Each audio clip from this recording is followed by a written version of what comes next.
Pasar lelembut. Pasar lelembut Gunung Sumbing kang kebak misteri. Ing wilayah antarane Temanggung lan Wonosobo ana sawijining gunung kang sinebut Gunung Sumbing. Lan miturut ujaring akeh sumber kang kinercaya, ing gunung iku ana papan kang aing banget. Diomongake aing amarga papan ing Gunung Sumbing iku pancen aneh lan ajaib. Apa maneh tumrap para pendaki gunung. Papan iku kawentar sinebut Pasar Lelembut. Ora kaya sabaine pasar, sebab mapan ana ing dhuwur gunung lan anehe ora saben wong bisa nyawang. Malah cilakane ujaring kandha sapa wae yen nemoni pasar lelembut iku banjur kagodha tetuku utawa jajan ing kono ora bakal bisa bali maneh utawa bakal nemahi kacilakan. Jenenge wae pasar lelembut. Pasar sing mung ngatonake wujude sak wayah. Iki wis marakake sadengah wong malah dadi padha nekat. Kagodha kepengin mbuktekake dhewe. Aneh maneh, pasar lelembut iki mung ngatonake wujude marang wong-wong tinamtu wae. Warga kang manggon ing sakupenging lereng Gunung Sumbing wis padha mangerteni tumrap ananing pasar lelembut kuwi. Nanging uga ora ana sing bisa mesthekake ing sisih ngendi dununge pasar lelembut iku mau. Dadi bisa dibayangake kaya ngapa singup lan angkere pasar siluman kuwi. Para warga lan para pendaki uga akeh sing wis tau meruhi pasar siluman kuwi tanpa sengaja. Nanging padha enggal-enggal nyingkiri sebab ora kepengin nemahi kacilakan.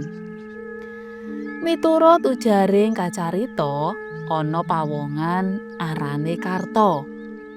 Sawijining pendaki profesional saka Bekasi ditemokake mati sakala ora suwe sakwise dheweke munggah Gunung Sumbing. Sak perlu mbuktekake dhewe ananing pasar lelembut mau. Kacaritakake sakjroning lelungan njajah gunung kawasan Jawa Tengah, Karto mampir suwe ing Temanggung. Ing kono dheweke krungu pawarta ngenani pasar lelembut Gunung Sumbing. Amarga saka penasaran kang gedhe, dheweke nekat goleki pasar lelembut Gunung Sumbing iku nganti ketemu. Malah Karto supata dheweke ora bakal mulih menyang kutane menawa durung bisa mbuktekake dhewe crita kuna kang wis lumaku turun-maturun iku.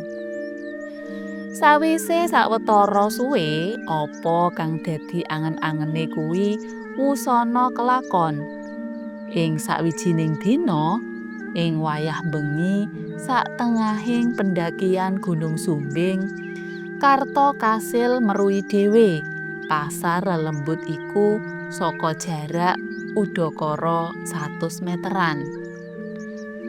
Papane ana ing pereng kang dhuwur, sak cedhake jurang kang jero banget.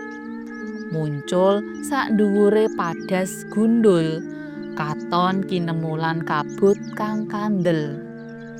Miturut catetan ing buku hariane Karto kang tansah digawa ing jero ransele, pasar lelembut iku ketok rame banget.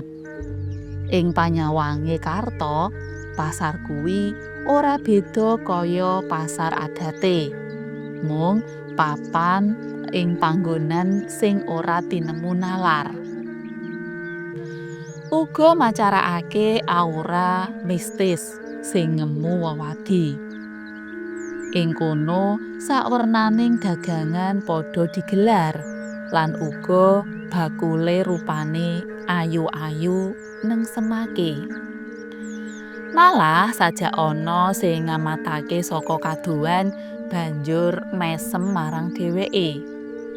Karta dhewe sadurunge weruh sesawangan iki wis nate njajah sawenehing gunung liyane. Dheweke nate munggah Gunung Semeru, nelukake Gunung Merbabu, uga puncak Jayawijaya sing kondhang suhune panas. Nanging lagi iki, dheweke nemahi sesawangan sing ora tinemu nalar kang ndadekake dheweke gugup lan singunen. Nanging ing sajroning catetaning pribadine, dheweke kandha senajan kaya ngapa risikone, dheweke tetep arep nekani lan mlebu pasar lelembut sing wis ana ing ngarep mripate. Sawise meruhi dhewe kaya ngapa pasar lelembut, kaya wong sing kena gendam, Karta sajake malah sansaya nekat arep mbacutake ekspedisine kuwi.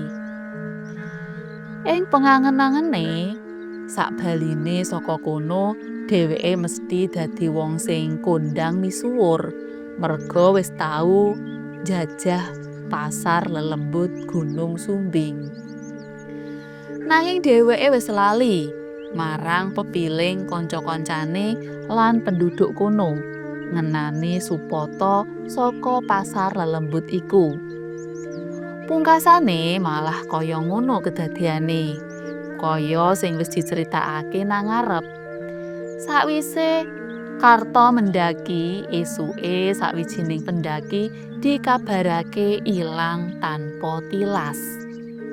Sawise digoleki dening tim penyelamat lan uga bareng dianakake ritual doa kang kapimpin dening sesepuh desa kono, wusana jisime Karta ditemokake ing dhuwur watu sajroning jurang ing gunung iku. Banjur digawa mulih uga ora lali catetan pribadi perjalanane Karta ing jero rangsele. Cutha.